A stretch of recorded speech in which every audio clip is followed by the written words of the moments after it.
এটা হচ্ছে Bajaj ডিসকভারের class plate. এই দেখেন ক্লাস প্লেটটা নষ্ট কীভাবে বোঝা যাবে। এইটার কয়েকটা দাঁত একটু উঁচু আছে, আর এইটার মোট এখানে সমান হয়ে গেছে, কোনো খ্যাত বাঁধতেছে না। মানে যদিও দুটো প্লেট ভালো আছে, কিন্তু আর দুটো প্লেট পুরোপুরি নষ্ট হয়ে গেছে। এই কারণে ক্লাস প্লেটের জন্য গাড়িতে টানছে না, গাড়ি দৌড়চ্ছে না, দৌড়তে পারছে না।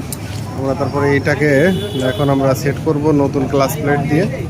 অরিজিনালটা এই যে নিয়ে এসেছি, অরিজিনালটা Bajaj discover original class plate. এইটা দেখেন প্যাকেটে থাকা অবস্থায় কতটা উঁচু দেখা যাচ্ছে। এই যে এখানে এই দাঁতগুলো কতটা উঁচু দেখা যাচ্ছে দেখেন, কিন্তু এইটার এইগুলো সমান হয়ে গেছে।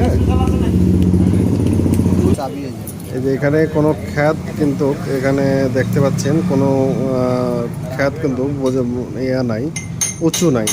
এটা হচ্ছে নষ্ট হয়ে গেছে পুরো বরাবর। হ্যাঁ, আবার এই যে দুইটা কিন্তু মোটামুটি ভালো আছে। যদি এরকম সমস্যা হয় তবে আপনারা অতি দ্রুত ক্লাস প্লেটগুলো পরিবর্তন করে দেবেন।